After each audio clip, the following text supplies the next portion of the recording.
జై హింద్ దోస్తో సభీకో.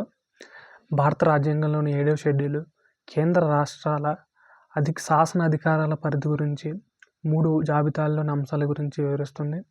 8వ షెడ్యూలు భారత రాజ్యాంగంలో అధికార భాషల గురించి వివరిస్తుంది. 9వ షెడ్యూలు భూ సంస్కరణ చట్టాల గురించి వివరిస్తుంది. ఈ 9వ షెడ్యూల్ని 1951లో మొదటి రాజ్యాంగ సవరణ ద్వారా రాజ్యాంగంలో చేర్చారు.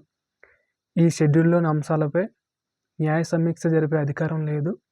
దీన్ని స్టార్ట్ చేసినప్పుడు 10వ షెడ్యూల్ని 1985లో 52వ రాజ్యాంగ సవరణ ద్వారా చేర్చారు.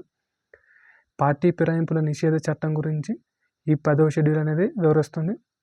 11వ షెడ్యూల్లో పంచాయతీరాజ్ సంస్థల గురించి వివరించడం జరుగుతుంది. దీన్ని 1992లో 73వ రాజ్యాంగ సవరణ ద్వారా చేర్చారు. 12వ షెడ్యూల్ అనేది నగరపాలక సంస్థల ఏర్పాటు, కాలపరిమితి, విధుల గురించి వివరిస్తుంది. దీన్ని 1992లో 74వ రాజ్యాంగ సవరణ ద్వారా చేర్చారు.